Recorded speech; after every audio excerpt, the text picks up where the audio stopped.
Assalamualaikum warahmatullahi wabarakatuh.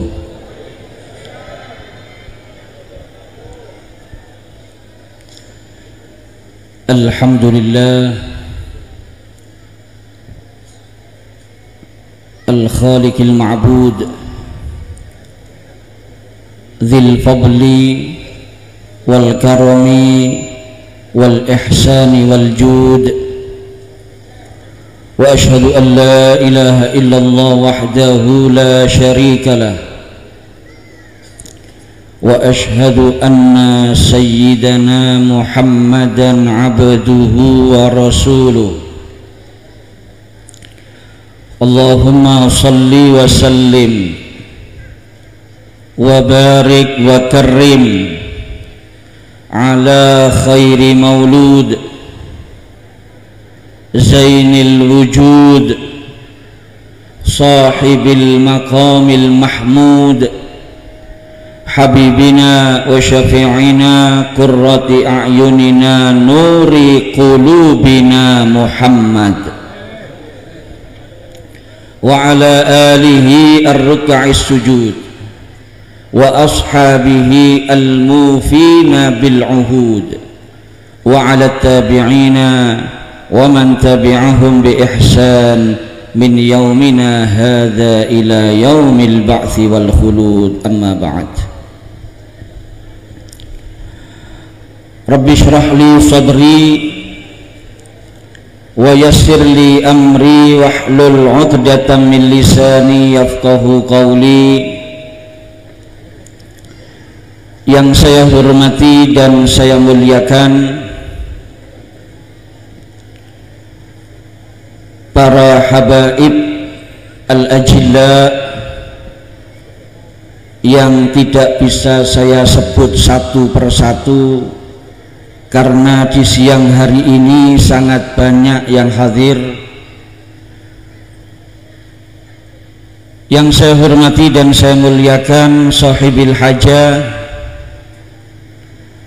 al-mukarram al-habib Umar bin Abdullah Bil-Faqih sekeluarga, para kiai, para alim ulama, para asatid, tokoh masyarakat, tidak lupa Bapak Kepala Desa beserta perangkatnya, para sesepuh bini sepuh, segenap panitia, hadirin hadirat, muslimin muslimat yang dirahmati Allah Subhanahu wa ta'ala.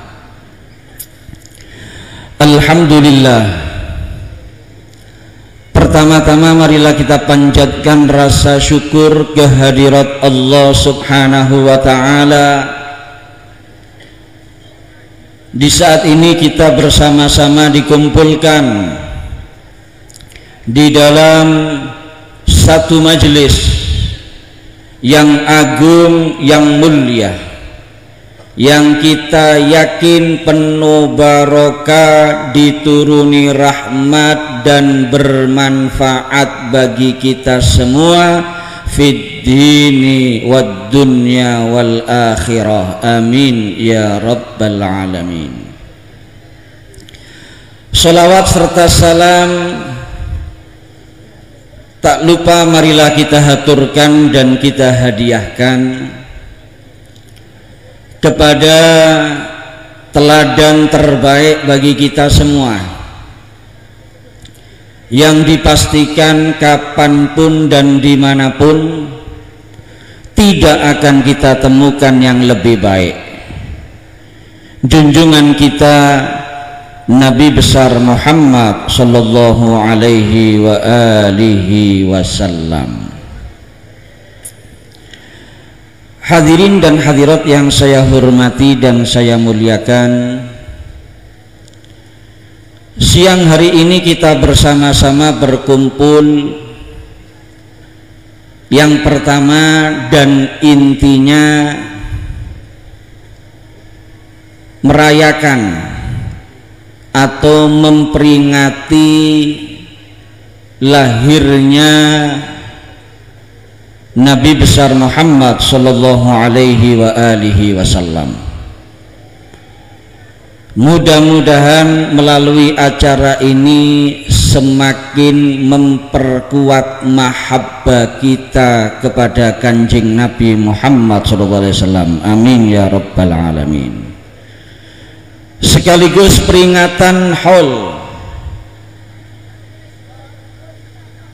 Al-Allama As-Sayyid Muhammad bin Alawi Al-Maliki Al-Hasani Al-Habib Abdullah bin Ahmad Bil-Faqih Al-Habib Muhammad bin Muhdhar Al-Muhdhar Al-Habib Alwi bin Abdullah Bil-Faqih. Harapannya tidak ada lain, mudah-mudahan yang kita peringati kholnya dan juga tadi yang sudah disebut atau dibaca namanya satu persatu dari almarhumin wal marhumat, melalui acara ini mudah-mudahan mereka semuanya dosa-dosanya diampuni oleh Allah Subhanahu wa taala, amal baiknya diterima oleh Allah Subhanahu wa taala, kuburan yang ditempati saat ini menjadi taman surga penuh kenikmatan kebahagiaan, diangkat derajatnya setinggi-tingginya di sisi Allah, dikumpulkan ma'an nabiyyin was-siddiqin wasyuhada was-salihin, dan kita yang hadir mudah-mudahan mendapatkan keberkahan dari beliau-beliau yang kita peringati kholnya. Amin ya rabbal alamin. Sekaligus tasyakuran masjid yang diberi nama Masjid Bil-Faqih. Harapannya mudah-mudahan masjid ini benar-benar bisa makmur dengan ibadah, bisa makmur dengan amal soleh, jadi markasnya kegiatan dakwah dan segala kebaikan, bisa bermanfaat bagi umat, bagi masyarakat. Amin ya rabbal alamin. Hadirin dan hadirat yang saya hormati dan saya muliakan, sebetulnya yang hadir Al-Habib Taufik bin Abdul Qadir As-Segaf, tapi karena beliau berhalangan maka saya ditunjuk untuk menggantikan beliau. Ya terus terang sebetulnya berat para hadirin, karena yang digantikan ini Al-Habib Taufik bin Abdul Qadir As-Segaf. Oleh karena itu tadi MC-nya manggil saya As-Segaf juga, alhamdulillah.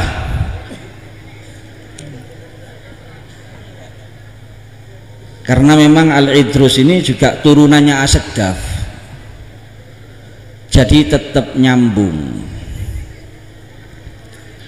Ketika saya ditelepon, saya ngomong sama yang nelpon ini untuk ganti Habib Taufik. Saya bilang saya ini nggak bisa bahasa Madura.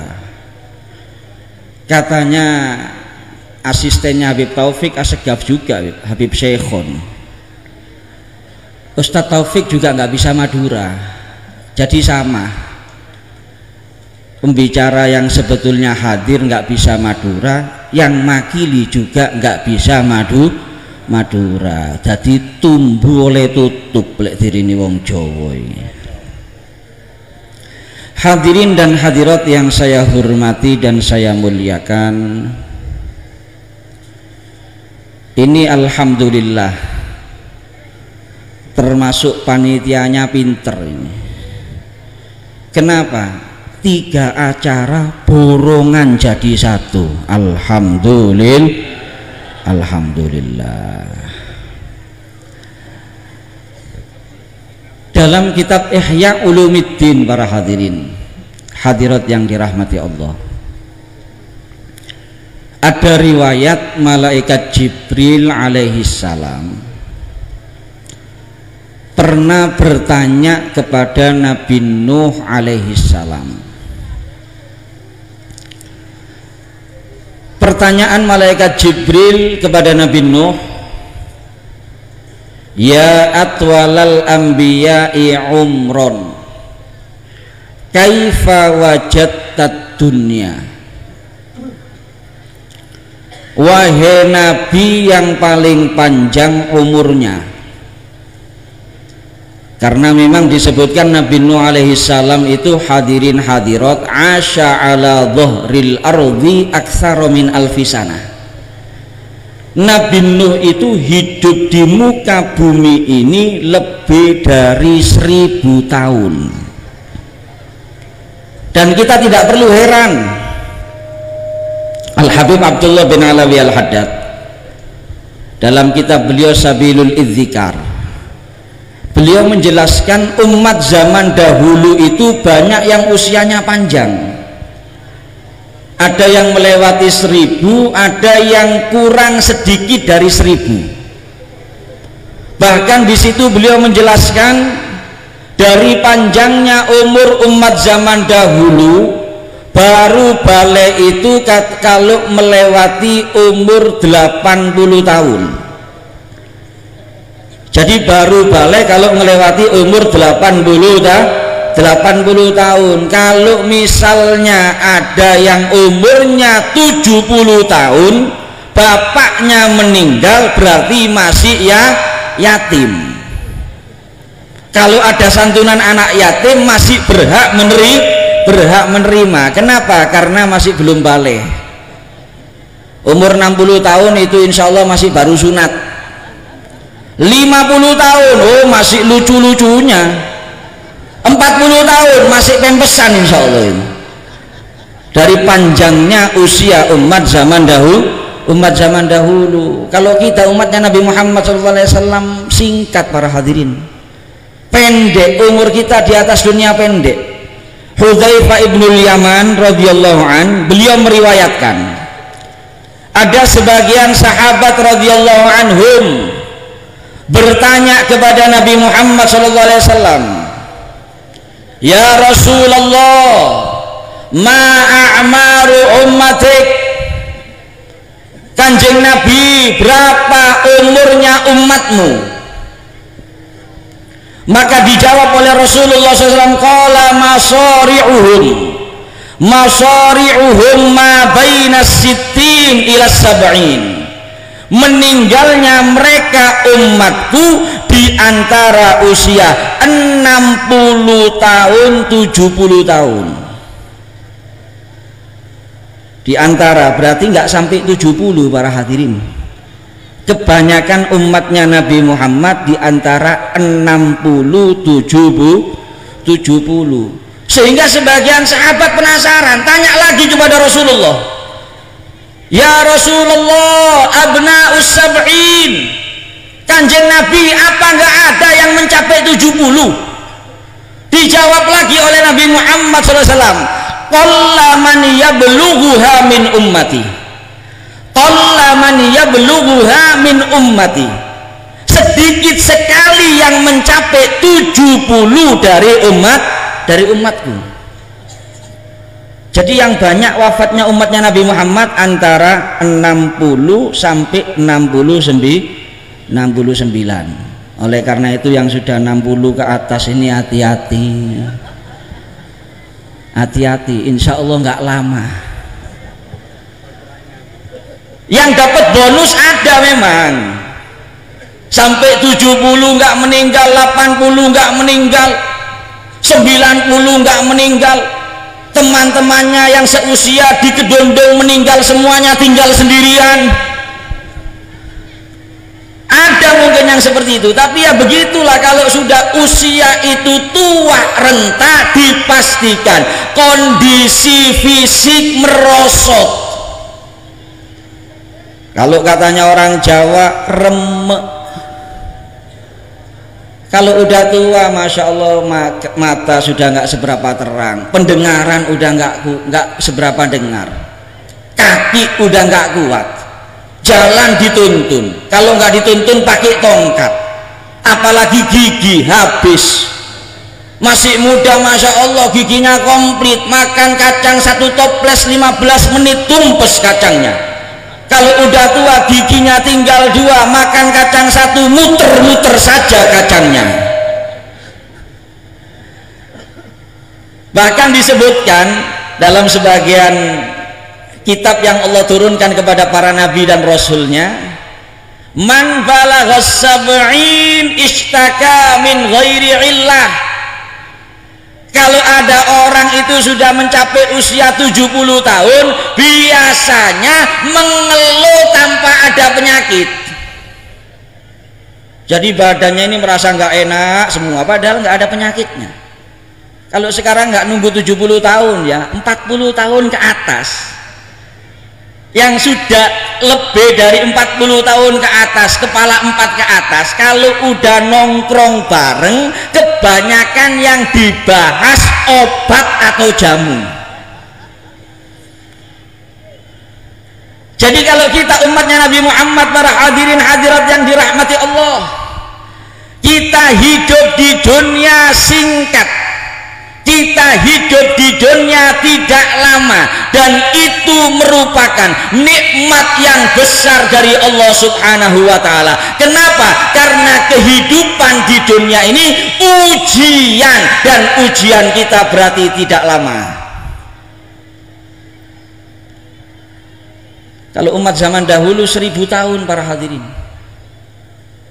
Nabi Nuh ditanya sama malaikat Jibril, wahai Nabi yang paling panjang umurnya, bagaimana kamu merasakan kehidupan di atas dunia? Komentar kamu tentang kehidupan di dunia bagaimana?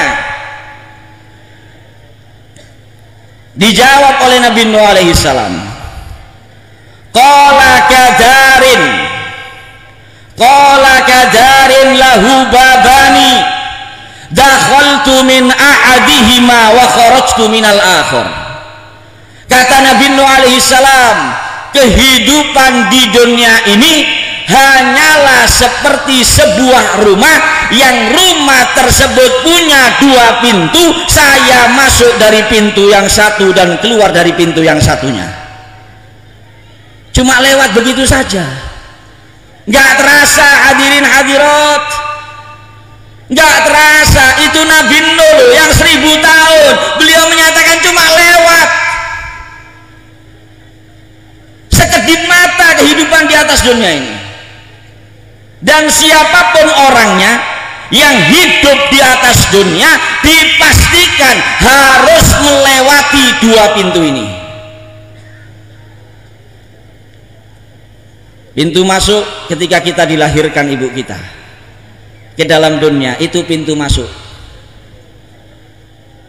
yang kita peringati holnya, para hadirin hadirat, yang tadi dibacakan nama-namanya di buku Al-Marhumin wal Marhumat. Mereka semuanya adalah saudara-saudara kita yang telah melewati 2 pintu. Pintu masuk telah dilewati, pintu keluar juga telah dilewati.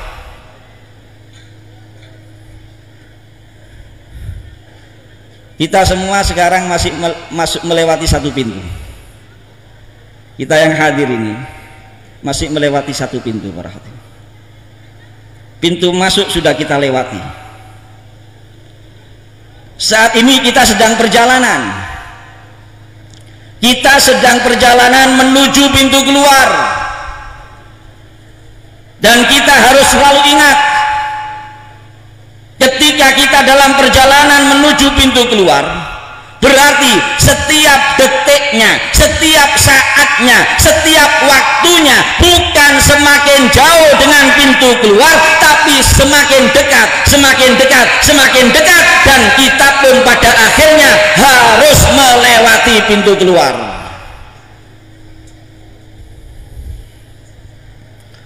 Pintu keluarnya mati. Pintu keluarnya mati, para hadirin. Gak ada yang bisa lolos daripada yang namanya mati. Jangan dikira yang mati hanya orang lain. Kita akan hidup terus di atas dunia. Aina ma takunu yudrikumul mautu walau kuntum fi burujim musyayyada, firman-Nya Allah.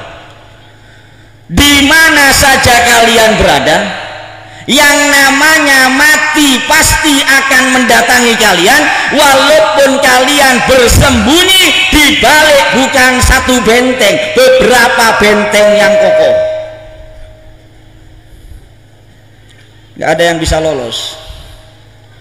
Al Habib Abdullah bin Husain bin Thahir radhiyallahu an,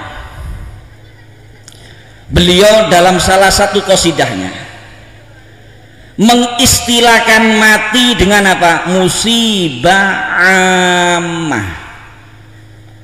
Fal mautu atin an qarib kullun lahu minhu nasib man kana danin aw nasib fahuwa musibah ammah. Mati beliau umpamakan musibah yang merata. Kalau musibah yang lain tidak merata, hadirin hadirat, tanah longsor nggak semuanya kena tanah longsor, gempa bumi nggak semuanya kena gempa bumi, kebakaran nggak semuanya kena kebakaran, tsunami nggak semuanya kena tsunami. Tapi kalau mati, mau dimanapun alamatnya, domisilinya di mana saja, terpencilnya seperti apapun, terpelosoknya seperti apapun, mohon maaf, malaikat Israilnya tidak perlu Sherlock.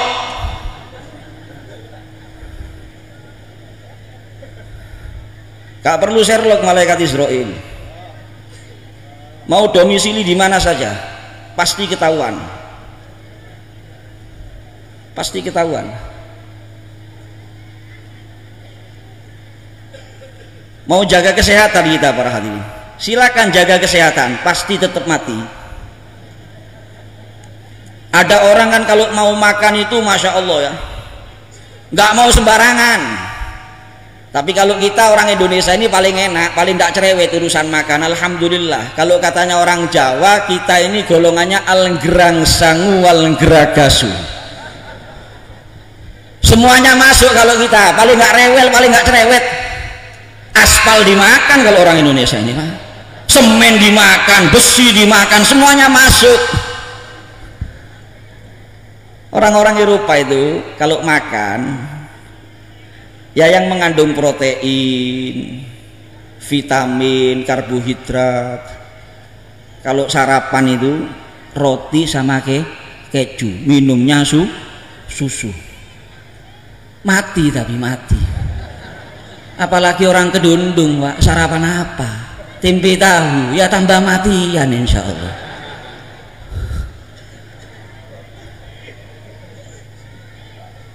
Nah, kita sekarang ini sedang perjalanan hadirin hadirat, perjalanan untuk menuju pintu keluar, perjalanan untuk mati. Sampai di mana perjalanan kita? Kita semua tidak ada yang tahu. Mungkin yang hadir ini masih ada yang sangat jauh dengan pintu keluar. Mungkin sudah ada yang di tengah-tengah. Mungkin sudah ada yang tidak seberapa jauh. Mungkin sudah ada yang sangat dekat dengan pintu keluar. Mungkin masih ada yang hidupnya puluhan tahun lagi masih. Tapi sudah ada sebagian yang tinggal beberapa tahun. Sebagian lagi mungkin tinggal beberapa bulan. Sebagian tinggal beberapa minggu. Sebagian tinggal beberapa hari. Sebagian mungkin tinggal beberapa jam. Nggak ada yang tahu kita para hadirin. Dan jangan pernah merasa yakin kalau masih lama. Kan contohnya sudah banyak. Orang mati mendadak, tidak ada keluhan, sehat walafiat, makan enak, minum enak, tidur enak, tahu-tahu mati mendadak. Nggak sedikit yang seperti itu. Yang sakit parah kadang-kadang panjang umur, udah nggak bisa gerak di tempat tidur, bertahun-tahun masih hidup. Orang mau mati, mohon maaf ini, orang mau mati nggak bisa dilihat potongannya. Kadang-kadang dilihat, masya Allah gemuk, oh berarti masih lama matinya kalau gemuk. Siapa yang ngomong gitu? Malah yang gemuk sering yang duluan kadang-kadang.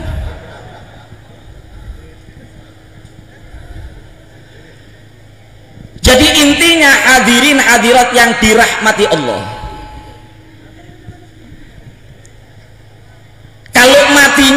dipikiri. Dipikiri nggak dipikiri pasti mah, nggak perlu ditakuti. Takut mati nggak takut mati pasti mah. Kalau bahasa Madura takut mate, takut mate tak takut mate nggih pasti mate ya. Coba sedikit lah. Siap mati nggak siap mati juga pasti mati. Oleh karena itu yang perlu kita pikirkan bukan matinya, hadirin hadirat yang dirahmati Allah. Yang perlu kita pikirkan yang difirmankan Allah dalam Al-Quran, wal tandur nafsum ma qaddamat lighad. Ini perintahnya Allah ini. Setiap jiwa itu berpikir, apa yang akan dia bawa ini kalau mati apa? Sangu kita apa hadirin hadirat? Bekal kita apa hadirin hadirat? Karena mohon maaf, tempatnya kita berbekal, tempatnya kita mempersiapkan untuk kematian kita selagi kita hidup di atas dunia yang singkat sesaat dan sementara ini.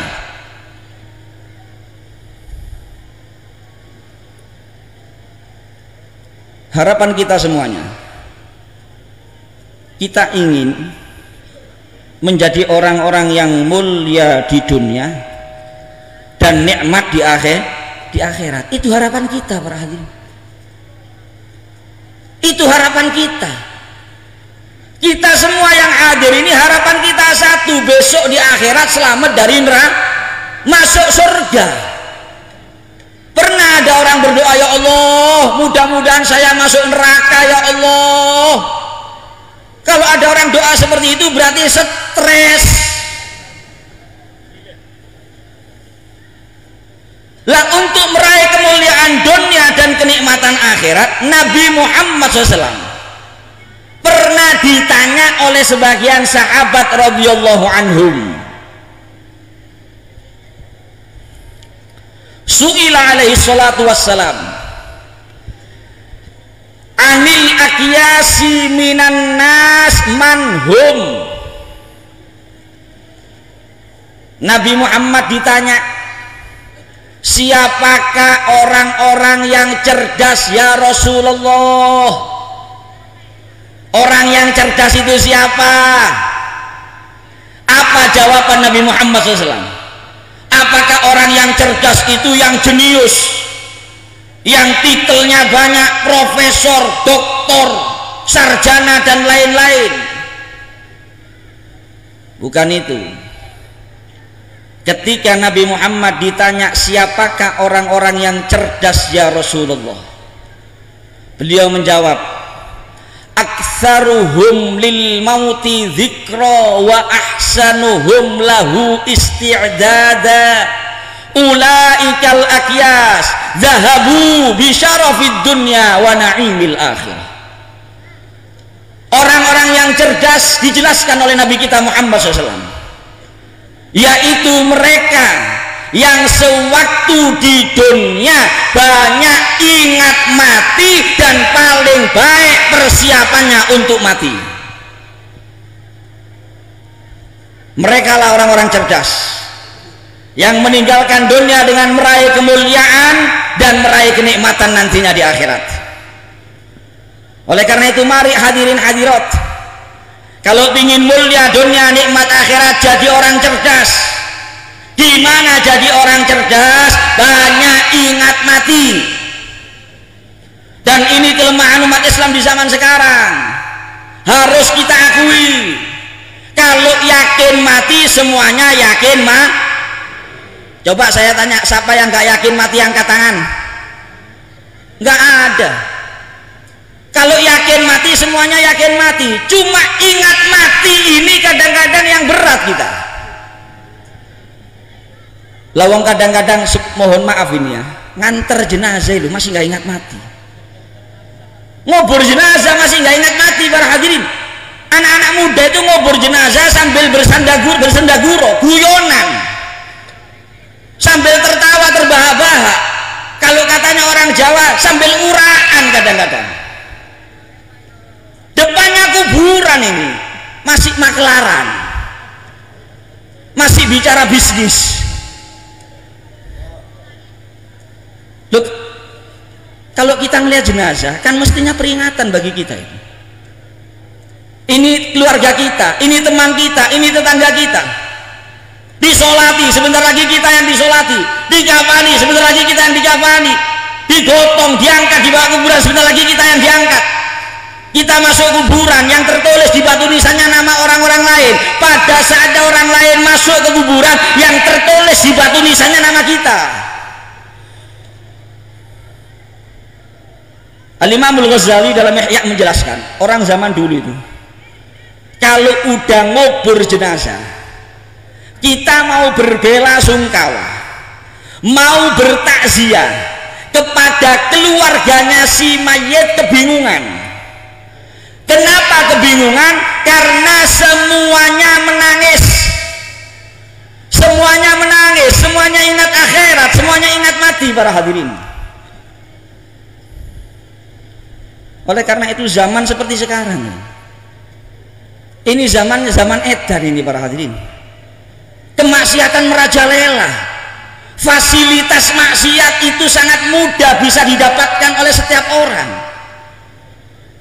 Kalau kita tidak sering-sering ingat mati berbahaya, karena ingat mati itu bisa memotivasi kita untuk ibadah. Ingat mati itu bisa menjadi rem dari perbuatan dosa dan perbuatan maksiat. Kalau sudah ingat mati, mau maksiat nggak selera, mau maksiat nggak semangat. Kalau udah ingat mati para hadirin, kalau udah ingat mati nggak mau, tombok togel nggak mau, mabuk nggak mau, zina nggak mau. Jadi ingat mati itu manfaatnya luar biasa, dan orang yang banyak ingat mati, kemudian setelah banyak ingat mati, paling baik persiapannya, itulah yang disebut orang yang cerdas. Gimana baik persiapannya? Semua kenikmatan yang Allah anugerahkan kepada kita di atas dunia ini, baik kenikmatan itu berupa fisik yang sempurna yang Allah berikan kepada kita, atau nikmat harta, atau nikmat jabatan, atau nikmat apapun yang Allah anugerahkan untuk kita, semuanya kita gunakan untuk persiapan kita mati. Itulah orang yang cerdas. Kalau tidak, berarti orang yang nggak cerdas. Kenapa? Karena kan dia yakin dunia ini mau ditinggalkan para hadirin.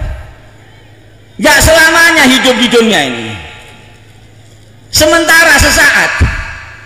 Kalau yang dia kejar cuma dunia, padahal dia yakin dunianya ditinggalkan, berarti itu aneh bin ajaib.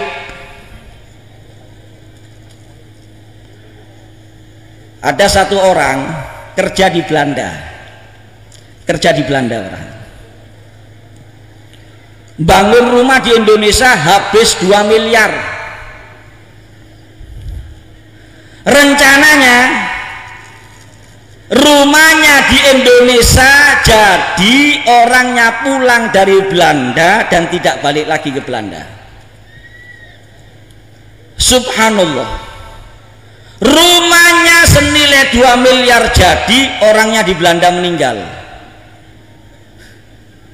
Dibawa pulang jenazahnya, masuk ke rumahnya, jenazahnya masuk ke rumahnya, tapi cuma 1 jam, 1 jam setengah, dikeluarkan lagi sama keluarganya para hadirin. Dibawa kemana? Dibawa ke kuburan, dibawa ke kuburan. Oleh karena itu hati-hati. Ada orang punya sawah 1 hektar kurang, 2 hektar, 3 hektar, 4 hektar, tanah juga gitu berhektar-hektar. Kalau mati ditinggal semua, yang ditempati cuma 1 meter kali 2 meter. Mau punya duit berapa di ATM? 10 miliar kurang, 20 miliar, 100 miliar, 1 triliun. Kalau udah mati nggak ada yang dibawa, 10 yang benar-benar milik kita, yang kita infakkan di jalan Allah. Yang bangun masjid ini nggak rugi, ini jadi jariahnya, walaupun dia di kuburan sampai akhirat nanti ngalir terus pahalanya untuk pondok pesantren, untuk madrasah, untuk perjuangan agama, untuk membantu al-fuqara wal masakin. Kadang-kadang kita heran para hadirin, ada orang mobil sudah punya, rumah sudah punya, duitnya untuk seumur hidup sampai anak cucunya nggak habis, lebihnya masih banyak, disimpan di ATM.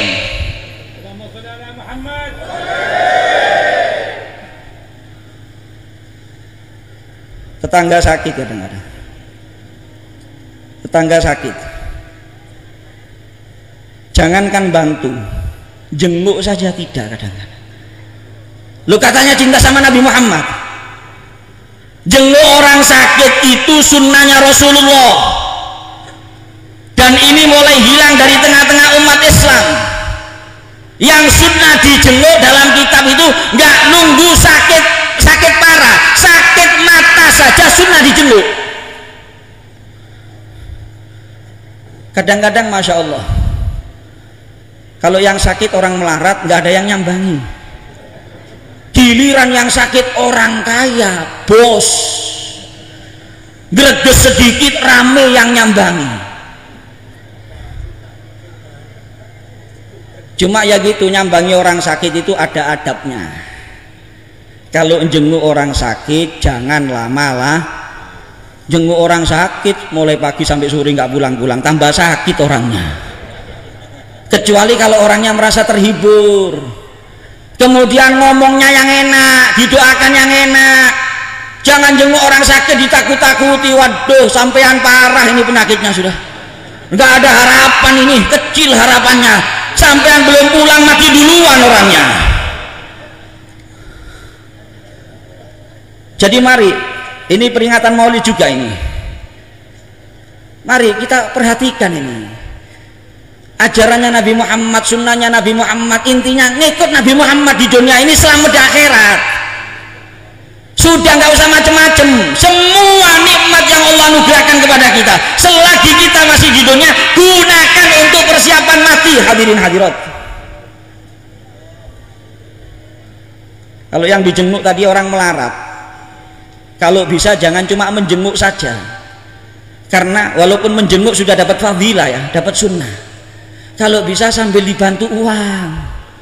Kadang-kadang oh BPJS nggak mengcover semuanya, sambil bawa uang. Kalau jenengan orang kaya, orang mampu, tetangga, famili sakit, datang jenguk sambil bawa uang, baru masuk assalamualaikum, langsung keluarkan yang merah-merah. Kalau bisa keluarkan yang merah 5, sampean tumpuk jadi 1,5, kompreskan di dahinya sini. Kalau panas insya Allah turun panasnya, insya Allah nggak usah dibawa ke dokter, sudah itu obat mujarab itu.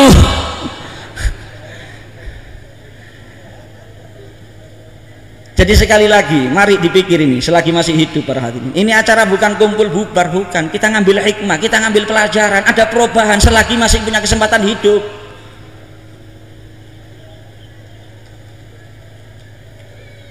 Kalau jenengan uangnya di ATM banyak mati, jadi milik siapa? Ahli waris. Kalau ahli warisnya orang-orang baik, anak-anaknya dididik dengan baik, alhamdulillah, insya Allah dibuat sodakoh, dibuat bantu masjid, bantu pesantren, bantu madrasah, bantu pengajian untuk perjuangan agama. Hadiahnya, pahalanya dihadiahkan untuk almarhum dan almarhumah. Insya Allah masih menikmati itu orang tua walaupun sudah di alam kubur. Tapi kalau nggak dididik, ninggal uang 10 M, anak-anaknya kosong dari ilmu agama, anak-anaknya bejat, rusak, nggak punya akhlak, ahli maksiat, duit peninggalan orang tua yang banting tulang kerja keras susah payah sewaktu hidupnya digunakan untuk hura-hura, untuk maksiat, untuk beli narkoba, untuk judi, untuk zina. Apa nggak semakin menderita orang tuanya di alam kuburnya? Saya pernah dengar cerita dari Habib Syekh bin Hasan Baharun. Beliau menyampaikan cerita ini dalam salah satu ceramah beliau di Gresik. Ada satu pengusaha sukses, tapi kan gaya bisnisnya orang zaman sekarang, walaupun bisa kontan, kalau ada kesempatan tempo lebih memilih tempo bayarnya, hutang. Kalau bahasanya orang Jawa, nyaur ngapek. Fadhal Habib Zainal Abidin Al-Jufri, ahlan wa sahlan bihudurikum.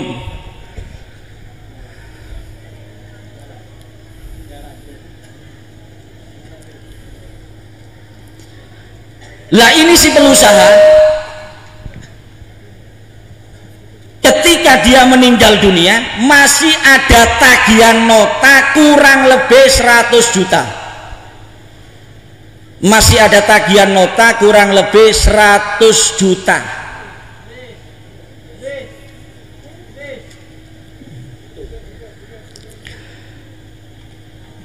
Didatangi anaknya, ditagih kepada anak-anaknya dengan dibawakan bukti nota-nota peninggalan almarhum bapaknya.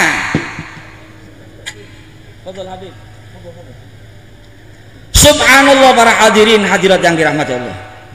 Ketika si anak ditagih, ini hutang cuma nominal 100 juta, peninggalan bapaknya mungkin miliaran, nggak ada artinya ini 100 juta. Apa jawaban si anak kepada si penagih? Kata si anak, yang punya hutang di nota itu namanya siapa? Bapak kamu almarhum, katanya yang nagih. Kalau bapak saya almarhum sampai yang nagih ke kami, anaknya salah alamat. Kalau mau nagih sana ke kuburannya bapak.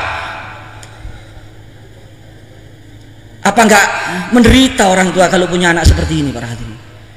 Oleh karena itu mari dalam sisa hidup ini perbanyak amal soleh, takwa kepada Allah, jangan maksiat kepada Allah, laksanakan perintah Allah, jauhi larangan Allah. Yang terakhir, didik anak-anak kita agar menjadi as-solihin was-solihat. Jenengan kalau punya anak baik, nikmat dunia, nikmat akhirat, para hadirin. Ada dalam tafsir At-Tabari, riwayat sahabat Anas bin Malik radhiyallahu anhu. Ada satu hadisnya Nabi Muhammad SAW. Ayyu rajulin mata wa taraka dzurriyyatan thayyibatan ajrallahu mithla ajri amalihim wa lam yanqus min ujurihim syai'an. Siapapun yang meninggal dunia selagi dia muslim mukmin, meninggalkan keturunan yang baik, anak-anak yang baik, maka Allah akan mengalirkan pahala kebaikan anak-anaknya tadi itu dan tanpa mengurangi sedikit pun dari pahala mereka. Walaupun bapak ibunya sudah di kuburan, kalau yang ditinggal anak-anak yang baik, setiap anaknya sholat kebagian pahalanya, setiap anaknya berpuasa kebagian pahalanya, anaknya baca Quran kebagian pahalanya, anaknya zikir kebagian pahalanya, anaknya hadir pengajian kebagian pahalanya, anaknya melakukan kebaikan ibadah mendapatkan pahalanya. Walaupun tidak mendoakan, apalagi kalau ditambahi doa, apalagi kalau sering-sering diziarahi pesariannya atau makamnya. Ya, ini saja mungkin yang bisa saya sampaikan.